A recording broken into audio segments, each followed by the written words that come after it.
So now on to our second speaker of the day, who is Nicola Ellis of Wellington Wealth. In 2015, Nicola, together with her sister Jennifer, set up Wellington Wealth, a boutique firm in the city centre of Glasgow. Wellington Wealth pride themselves as being excellent listeners and craft unique financial plans for wealthy individuals and family groups, helping people to dream, plan and enjoy. Their clients are at the core of everything they do as a firm, and as their mantra is, in every job that has to be done, there is an element of fun, which I really love. If you follow Nicola on Wellington Wealth on social media, you won't have failed to notice that she's had an exceptionally busy year building and launching the financial planning studio, which you'll hear more about today.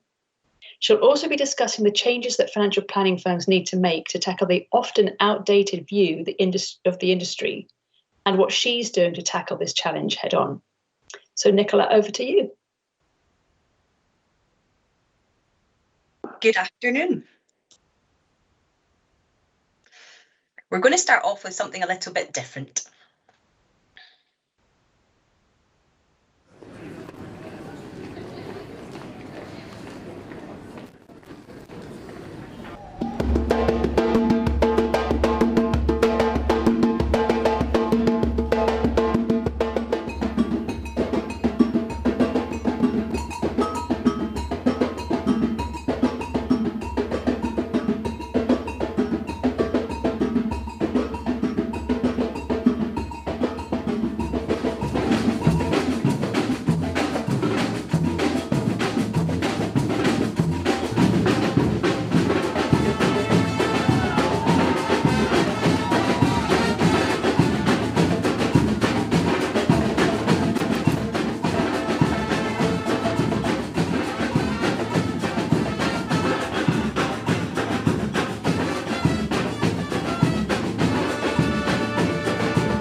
Good afternoon. I hope that drumming woke you up a little bit there. That was me with my samba band, Samba Ya Bamba, making people smile at Glasgow Airport when they least expected it. And also, the same day, we nearly all got arrested, but that's a story for another day. Before we kick off today, we have the compulsory learning objectives that I've just got on screen just now. I'll give you a second or two to just digest these objectives. And if it's okay with you, we will get started. So hello everyone. For those of you that don't know me, I was on track to be an international sportswoman until both my knees ended up looking like this. I am a festival goer, music lover, as you saw from my Samba Ya Bamba band. I am known to drink champagne sometimes. I am also a Peloton addict, something I got into over lockdown. And yes, this is me beating Usain Bolt recently. I do love a challenge. And speaking of challenges, I'm also mum of two feisty wee girls, as well as director and planner at Wellington Wealth. Wellington Wealth is a business I set up with my sister Jenny. We're a directly authorised financial planning firm, and we're based in the city centre of Glasgow. Now, I'd be keen to know, and at the live events this was far easier, but if you've got a wee moment, can you possibly pop in the chat who's back to the office? It would be really interesting to know how many of you are back in the office and back to face-to-face client meetings. If you want to pop that in the chat, we'll maybe pick that up at the end. And there's going to be some time at the end for questions. So if you do have any as we go along, feel free to pop that in the chat. What I'd also be interested to know, has anybody decided to give up their office indefinitely and work from home? Again, pop it in the chat if that's been your decision post-pandemic. And also, certainly what seems to be a pretty popular option is the hybrid model. So if that's what you've decided to proceed with, please pop that in the chat too, let us know. Today, I'm going to be telling you a story about two girls who decided to embark on a project of purchasing an office to create the most wonderful space for their clients and for their team at a time when the whole world was moving to remote working. And yes, you've guessed it, those two girls are Jenny and I. Today, I'm going to be introducing you to the Financial Planning Studio. I'll be outlining our vision and, more importantly, how we made that a reality.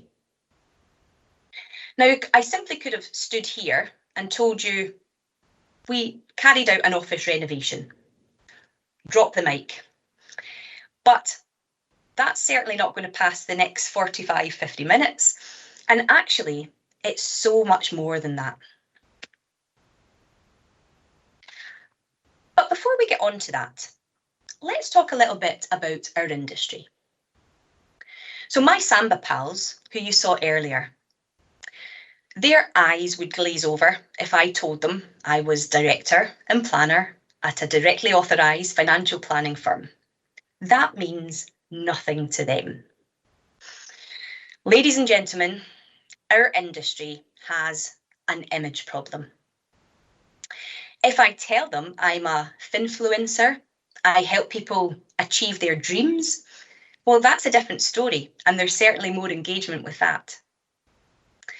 Now, I absolutely love my job. We give people peace of mind. We give people clarity. And over the last 18 months, I've certainly been very grateful to work in the financial services industry. I mean, what a way to make a living.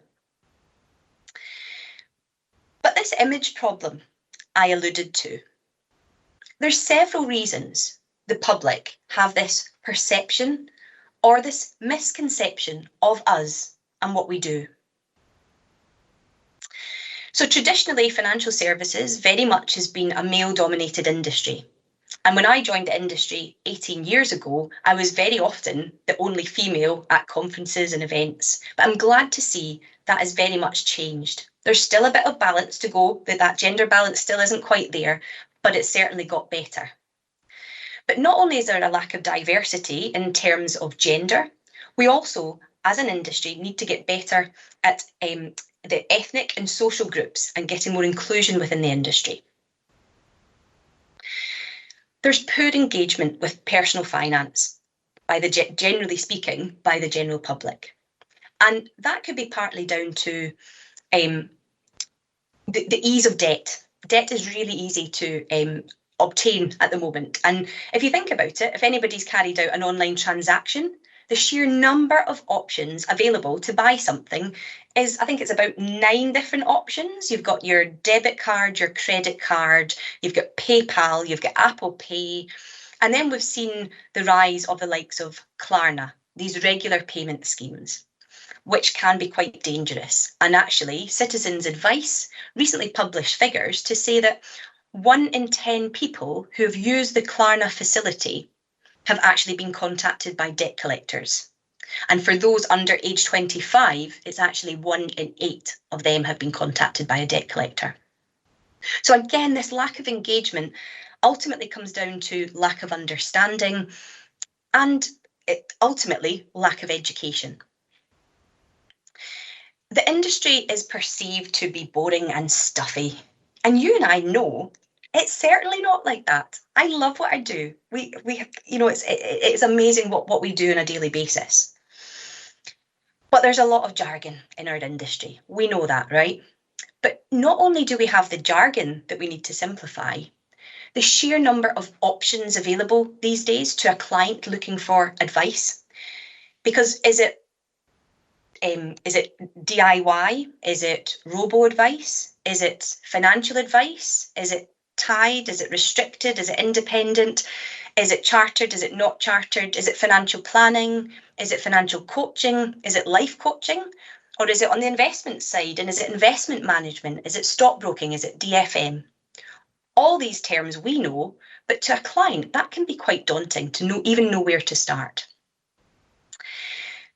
The wonderful media as well. The media can often be our nemesis in this industry, and even taking the financial crisis, for example, everybody just about in financial services was made out to be public enemy number one.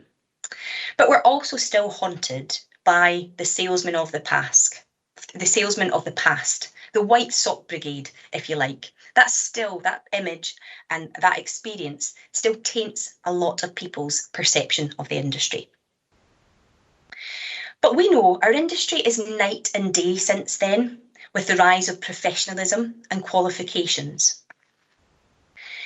But that is a view from outside our industry in. Within our industry, we still have a lot of challenges. So, for example, providers, they're still making our lives complicated.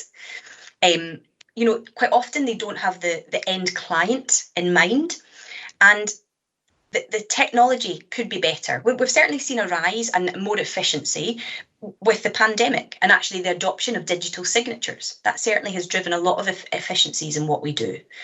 But if any of you have opened an account with the likes of Starling Bank or Monzo, I mean, how easy is that? So the technology is there. So why can't that be adopted more widely? Which leads me nicely onto technology. Technology is the second biggest spend in our business. And actually, another thing to pop in the chat, if you would, does anybody out there have the perfect technology stack within their business just now? Certainly when I asked that question before, there's been a lot of tumbleweed in the room, because actually there's no ideal one solution. Quite often you need lots of different solutions to do different aspects of your, to carry out tasks within your business. And only some talk to each other. And quite often, even if they do integrate, quite often it's just a one-way integration. But why can't that be two? Now, rules and regulations. So our wonderful regulator. So we all know why the rules and regulation is there. But it needs to be simplified. It needs to be easier to implement and not grey. And if we take the prod rules, for example, when Jenny and I sat down a couple of years ago to really figure out what on earth we had to do. And once we waded through however many pages of jargon, actually, when we applied it to our business, it turned out to be really, really useful. And actually, we renamed it the productive rules, but it needs to be easier to implement. We're also seeing a shift in the audience.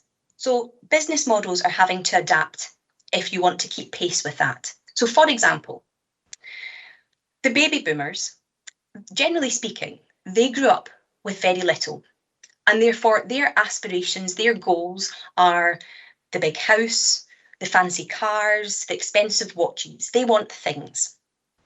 Whereas now the younger generation, it's all about YOLO, and they're wanting the financial independence, retire early movement. They're wanting to experience things. They're wanting to travel. But quite often they need planning and are willing to engage with planning, but they don't necessarily have the assets. So it's whether you want to shift your business model to accommodate that. The next thing, fake news. One of my absolute bugbears.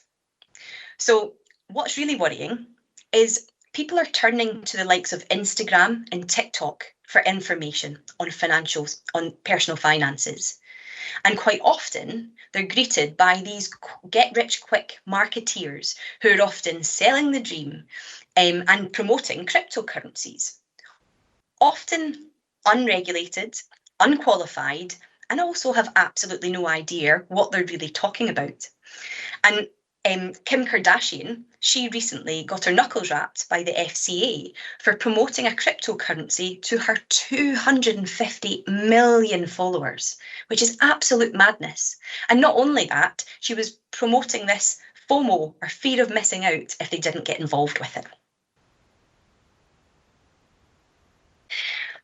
But luckily, there are some fantastic people in our industry spreading the word.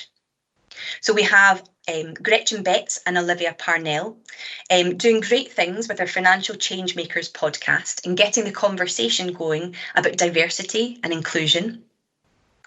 We've got Dan Martin, who's championing TikTok and Insta with his Dan Talks Money.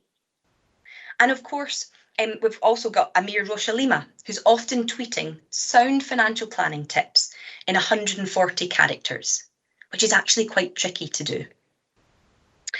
And of course, we all know the legend that is Pete Matthews, and he's got his Meaningful Money channel. He's certainly an ambassador and somebody that we can all strive to emulate. Now, we often look to other industries for inspiration, and many of them are using social media channels extensively. But why aren't we? I mean, you can reach a global audience with relative ease, all from your smartphone. You can become an overnight, a superstar overnight, if that's what you want. But why aren't we using it more? Is it skill set? Because it's certainly a different skill set to do social media. Is it stubbornness, apprehension to be on film, perhaps? But also compliance. I bet that has a lot to do with it too. But it's also really difficult, one, to articulate what we do, but also I've not really seen any tweets go viral that say it consistently and use your allowances. You know, that's not what the TikTok crew want. It's all about that instant gratification. But surely, how can we spread the word, the good word, about what we do and make it more about financial planning to try and get more engagement? Every single person on here today is a current custodian of the image of financial services. And if we can all just do our little bit to shed the industry in a new light, show your passion, share those amazing client stories, embrace change, innovation and diversity as a force for good. And if we all just do our little bit, I reckon we can give this industry its well overdue makeover.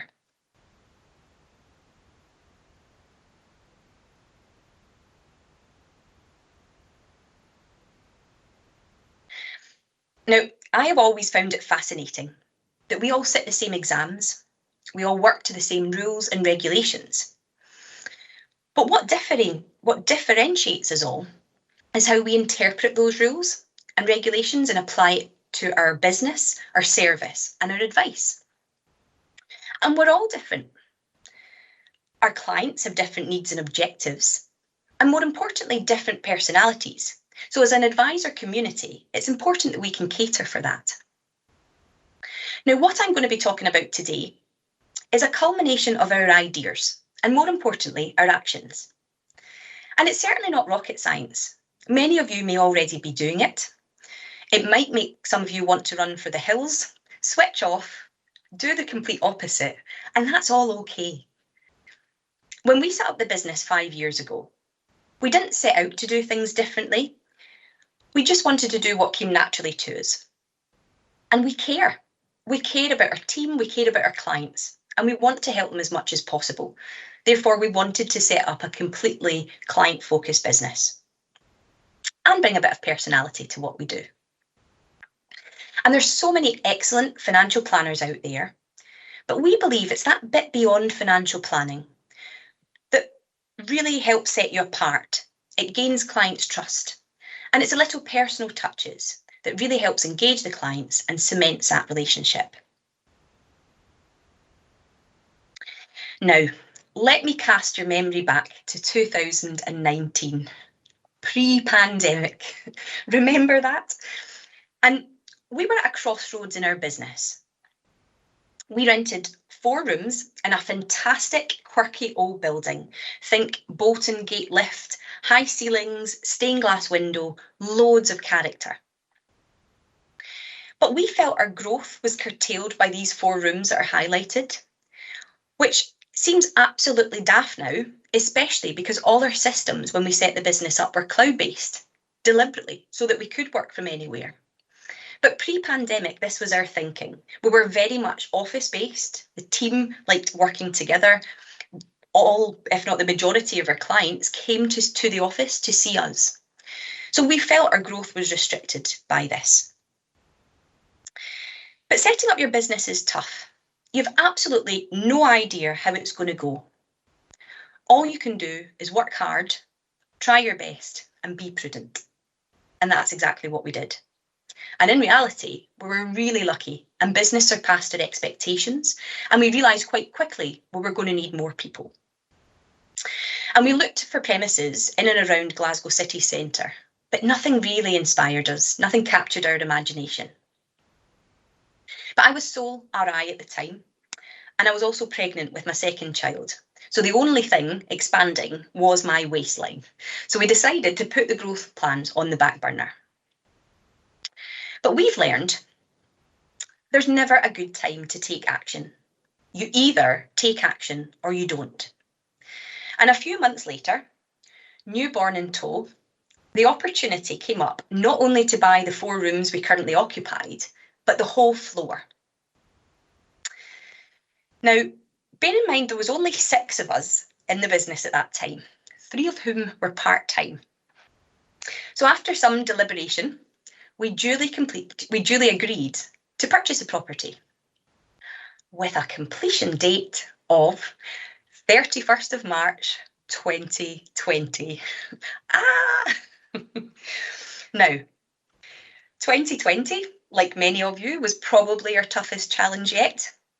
We were conscious of moving the team to working remotely. And we deliberately set up, as I said, the business to be cloud-based so that we could do that.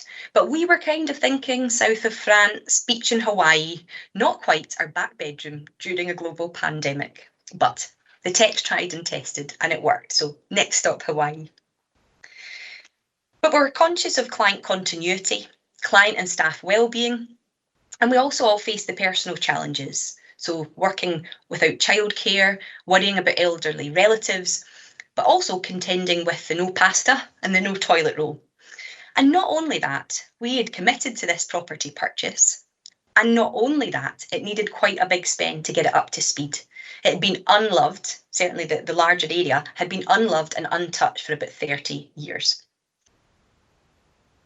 So you can follow us on Instagram at Financial Planning Studio if you want to see some of the renovation and the headaches that we had along the way. I won't go into them in detail today.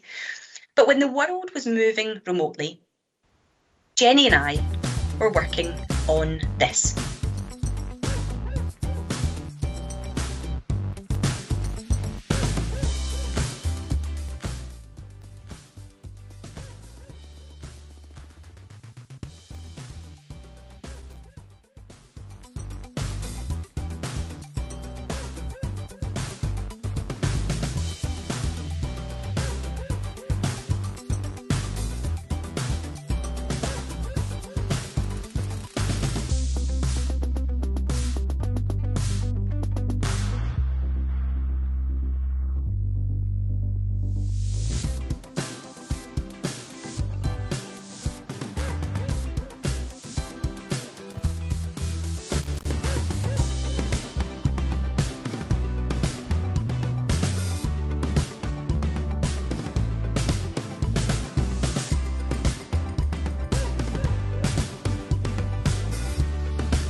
Ladies and gentlemen, I'm delighted to have introduced you to our financial planning studio. So we had a concept of a space, a place that's a joy to be in, a place that's an extension of us, our passions, and what we love to do. It's a place for our team to connect, collaborate, and enjoy. Because we spend so much time at work, it's important to be in an environment that you love to be in. It's a place that we can help clients not only with their financial planning, but their lifestyle goals. A space that they can feel relaxed in, feel comfortable in, and prompt great conversations in. It's a place that we can do client events, talks about travel, sharing of information and stories, and also have a monthly drop-in session to build a sense of community. Really, it's a place to be whatever you need it to be. And that's why we felt it deserved its own name, and that's why we called it the Financial Planning Studio. It was an opportunity we had to grasp. As I said earlier, we're a small team. So it's been great for social distancing, but we always knew we didn't want to be rattling about the space. So we always envisaged hot desking or renting out some space. But ultimately, we have a vision for a collaborative planning studio. So if you think of in Glasgow, in Hillington, we have the Innovation Centre, and down in my neck of the woods in Ayrshire, Sir Tom Hunter set up Entrepreneurial Spark. And what these hubs are, it's for new businesses, startup businesses, it's for entrepreneurs to get together, share ideas, have that water cooler chat and really bounce off each other to get inspiration. And we thought, why can't we create something like that, but with other financial planners in person?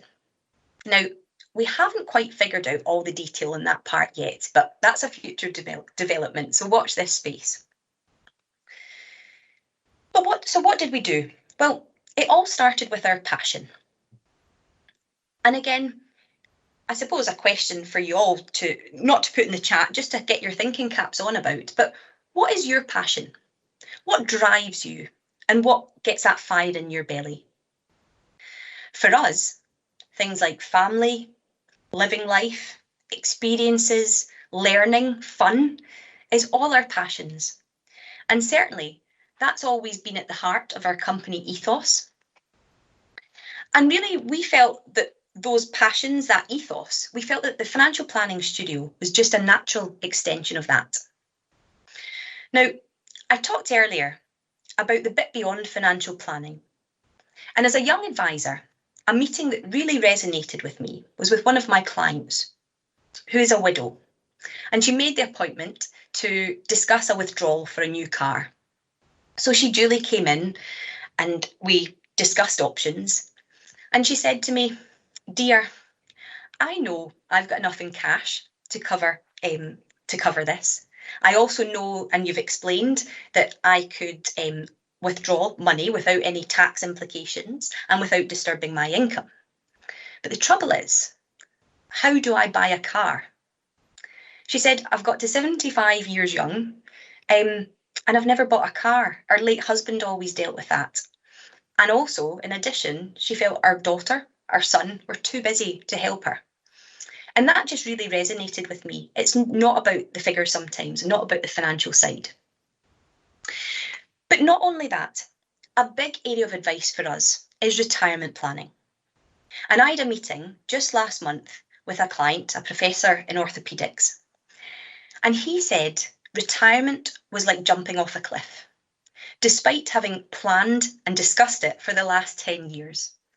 He said he didn't realise how he would feel when that date got closer. And although we'd been planning it and discussing it for 10 years with no surprises, which was his words, he said, and we'd started discussing the more emotional side of retirement, that it can be quite daunting, because most people think that liberation of retirement, that freedom, woohoo, you can do what you want, you have time again. But actually, as that date approaches, and that date or that age, the realisation of that loss of purpose, that loss of direction, it can also be quite daunting. That structure can be quite daunting. Now, 6 months in, he is loving life, but he said he was taken aback by how he felt at the time. So really, it should be viewed, as we know, as an exciting chapter, certainly not the start of the end. And also, not only that, we have quite a lot of single clients, or a number of single clients. And really, we took some inspiration from the community project that's Men in Sheds that was set up by Age UK. And they set up these community projects to try and reduce loneliness and isolation. But more importantly, it was about fun. It was that conversation. And again, that's the reason we want to set up our monthly drop-in sessions for our clients. And these will feature things such as how to use our client portal, which is powered by the lovely team at Money Info. But it's just, again, more conversation that can just help clients. At the other end of the scale, I also have the young entrepreneur who sold his business during the pandemic for a life-changing amount of money. And he said himself, he's never been so stressed and overwhelmed about what to do. And we all know, in the words of Notorious B.I.G., more money, more problems. But we're pleased to report that he has a plan in place, he has direction, structure, and he's already feeling so much better about it. And him, his wife and their new wee baby have just bought a new house, and we've also given them loads of inspiration about renovating it too. So what better way than to create an environment for our clients to inspire them, to help figure out those dreams and what they're looking to do. And then it's just for them to enjoy it.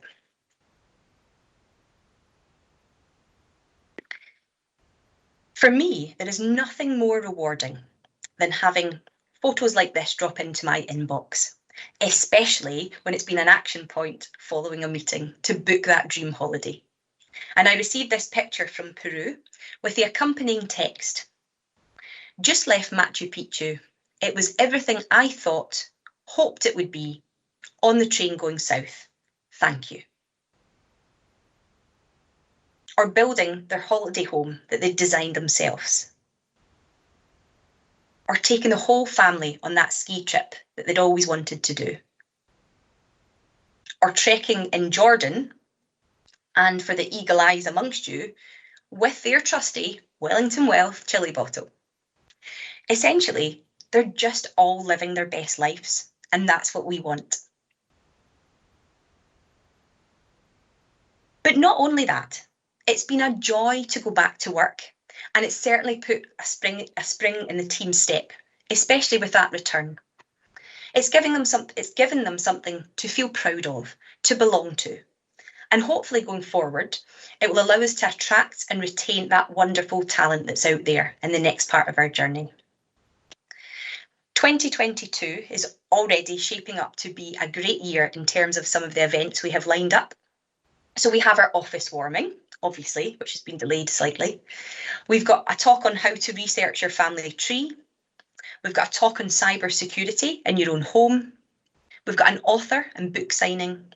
We've got a talk from an artist, and we've got a Christmas wreath and sustainable Christmas decoration making course, as well as the regular drop-in sessions I mentioned earlier. The new normal is abnormal, but luckily that's always the way we've been. Running a business is pretty tough. Every year in business, we've had some sort of challenge to overcome, whether that's been a business divorce in year one, having my first baby, the migration of our back office system from Xplan to IO, a house move. We've then had the regulatory changes. We've had MiFID II, PROD, SMCR. I then had my second baby in 2019. Something happened 2020. And in 2021, we've seen, that's when we started our refurbishment in the office. And if any of you have ever refurbished an old style property, you'll know that it's not until you start peeling the layers away and that you realise what actually lies beneath. And we had a few horror stories there. But luckily, both Jenny and I are incurable optimists. And on the flip side, the renovation couldn't have happened at a better time. We're on the 5th floor within our building. There's 6 floors in total. So normally the building would be full. And actually, during lockdown, it was empty. And also, because we're city centre based and we're on the 5th floor, you know the plastic chutes that normally go out the window down into a skip? Well, where we were, we couldn't have one of these. So the poor builders had to carry all the materials, all the rubble, first of all, down, either the lift and the stairs, and all the materials back up the way. So that couldn't have happened if things were normal. And it was also a project that Jenny and I were 110% passionate about. Our Pinterest boards have been absolutely bursting at the seams since 2019. We knew exactly how we wanted it to look. And luckily, being sisters, we were on the same wavelength with that. And you'll have seen from the video, our artistic side flowed, and every aspect of the renovation was designed by us. And in fact, every piece of furniture was picked, normally carried up 5 flights of stairs because it's only doorstep delivery these days, built and put in place. So it's a truly handcrafted project, a bit like our approach to financial planning. Design is really important to us, and we also wanted to showcase a number of Glasgow businesses and support the local community around us. So within the video, you will have seen we've got Timorous Beastie wallpaper and soft furnishings. We've got prints and sculptures by Billy Connolly. We've also got a local carpenter to make our tables and benches, as well as an awesome chess set that was designed and manufactured by 2 guys from Glasgow Art School.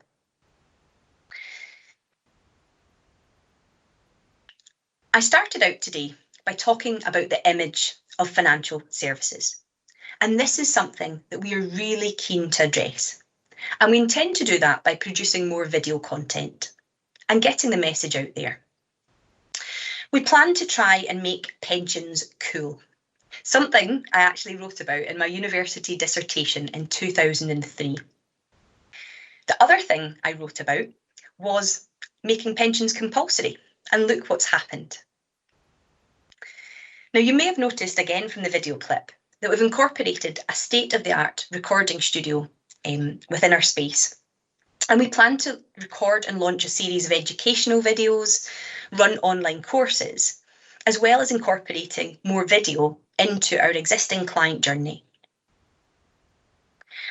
You'll see on screen a survey that was carried out by Wise Owl, a survey of marketing professionals and online consumers, not surprisingly found that 94% of people have watched an explainer video to learn more about a product or service. And on the flip side, in 2021, again, 24% of people agreed that video marketing has led to a greater understanding of your product or service. So for me, that is pretty powerful. And I certainly know how I digest information. I'm far better watching a video on something rather than reading a big chunky textbook. I suppose if you're still like my dad, though, he likes to print things out still and read from paper. So the millennials I touched on earlier, they're all about the YOLO generation. And recently, we've actually seen a bit of generation bashing going on. We've seen the older generation talking about the snowflakes, and we've seen the younger ones can't understand why the older generation are so insensitive to things like gender and race, amongst other things. In this industry, there is a tsunami of young talent, highly qualified, confident, tech-savvy, interesting planners coming through. Some have impressed me so much that I've realised I am past it. But actually, a really beneficial area we see is cross-generational collaboration. Now, that's a bit of a tongue twister, but it's actually really powerful and really rewarding. And again, if you take the pandemic, everyone had to stop, do things a bit differently. And we saw the grandchildren teaching the grandparents how to use tech, and we saw the grandparents teaching the grandchildren how to bake scones and banana bread. That sharing of information as different things, that learning power and sharing of information as different things come to the fore is really, really important. Now, we come from a big family. My mum is one of 8, and I have 25 first cousins, and I think on the last count, 27 first cousins once removed. And this is our normal. There's always somebody to speak to about a particular topic. And also, it's something that we incorporated into our business when we set it up.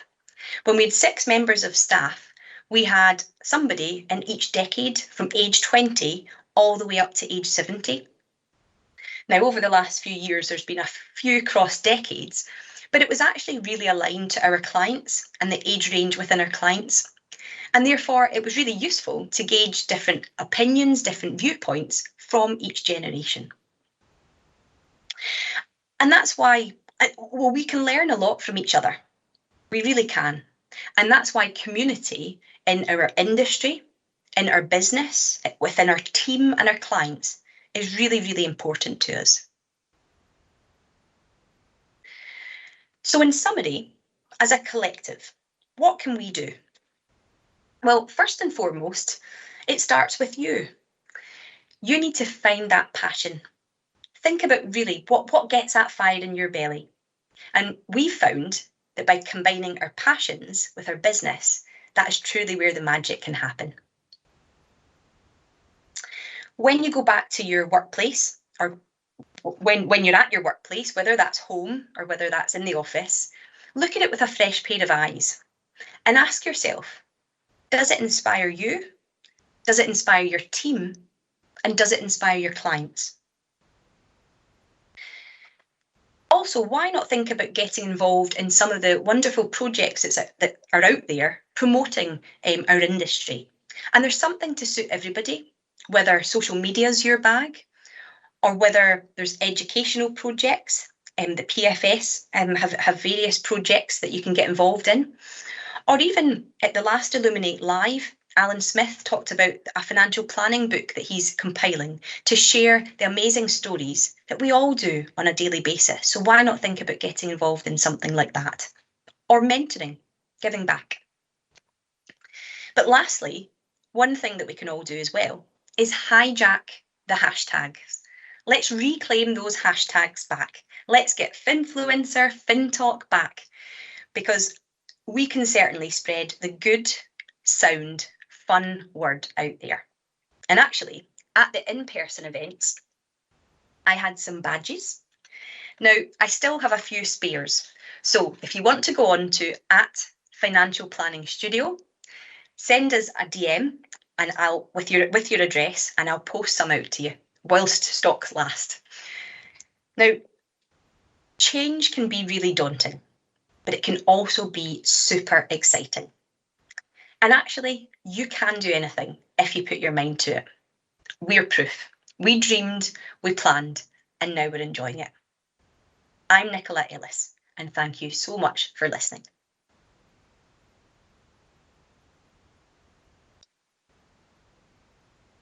Thanks so much.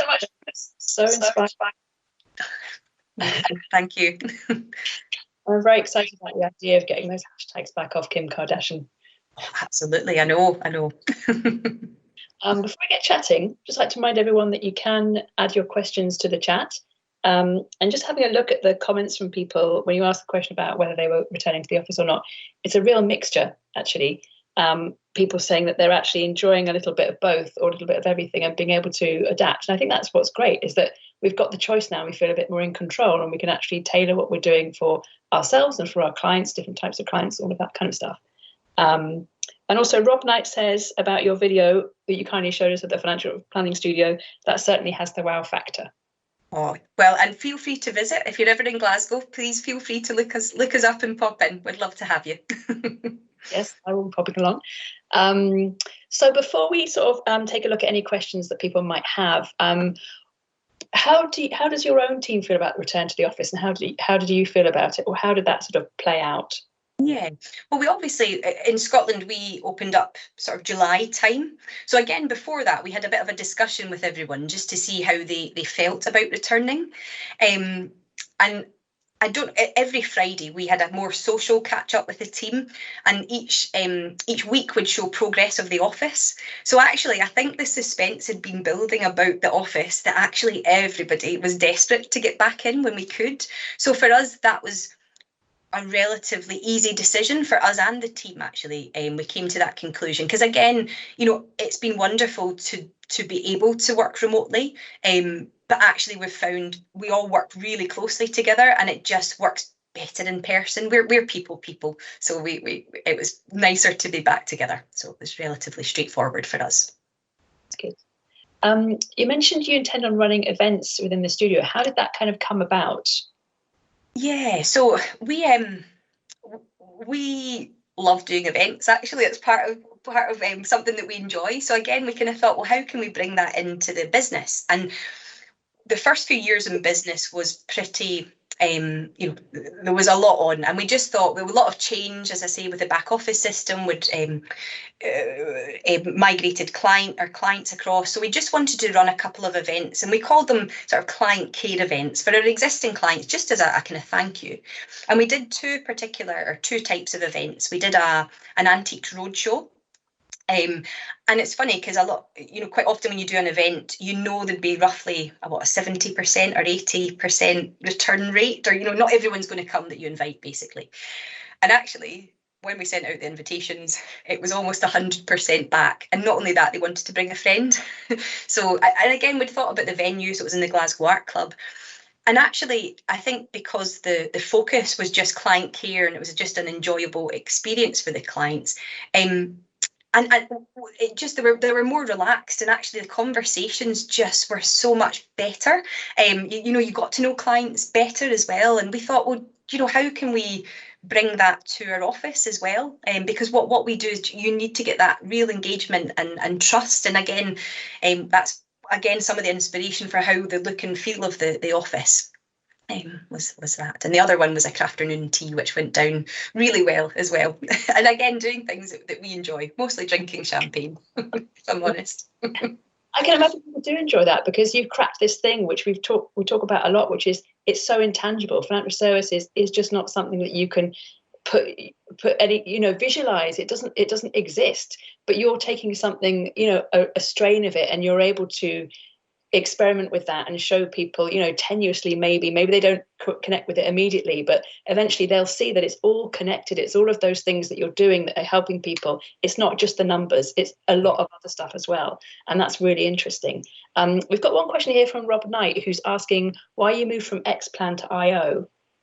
Yeah, so when we looked at Xplan initially, and we adopted it in our sort of old business that was a bit more people, bit bigger, and it had more functionality. But when we set up completely on our own, and bear in mind we started with 3.5 or 4 people, but 3.5 full-time equivalent, the system that we got wasn't we couldn't modify it. It was a kind of off-the-shelf type of Xplan, so it wasn't what we were used to, and certainly wasn't what was kind of demoed. So we had a decision to make quite quickly, that do we just stick with this, with the business sort of building quite quickly, or do we go to IO? Because we wanted a cloud-based system. We had previously used the previous incarnation as Advisor Office, but that wasn't cloud-based. And given Xplan was part of that, we thought there would be similarities there, but unfortunately there wasn't. So we made that decision quite quickly and use IO. But again, the tech in our industry, it's almost the best of a bad bunch, if I'm honest. There's not one system that can do everything we want. And again, that's because we're all probably wanting and needing different things from the tech, and that's probably why it's quite hard for the tech providers, perhaps.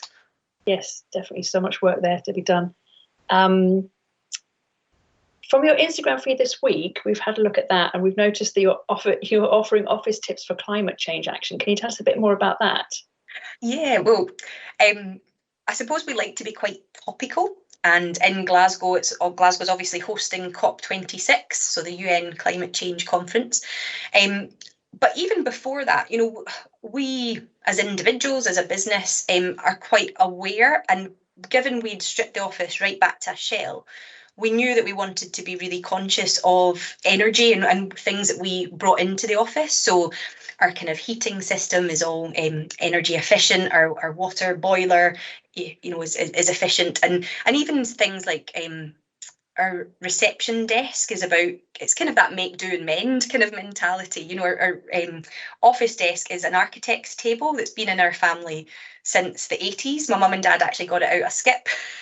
So me and Jenny have both sat, countless hours studying, school, uni on this desk.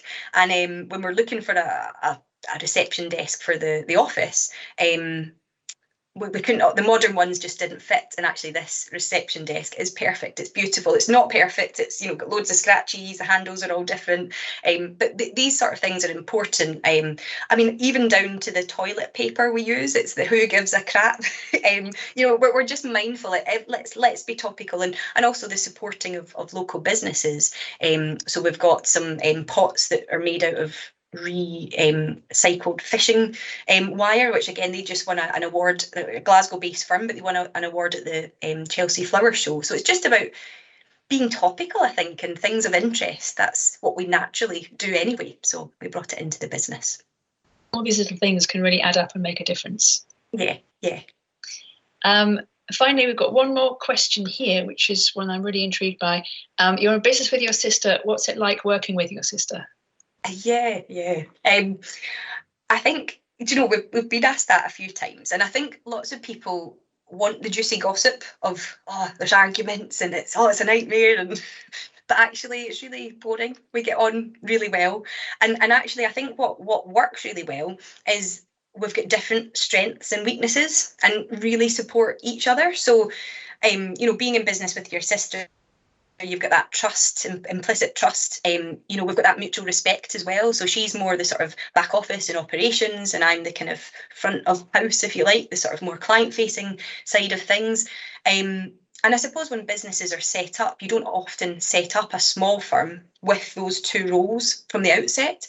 So again, it's and family's just really important to us. So just even spending the time, and it's funny because my mum will say, "Oh, did you speak to Jenny about this or that at work?" And I say, we don't at work. It's kind of heads down. We're talking about work, and actually the kind of social side, we do actually bizarrely socialise a lot with each other too.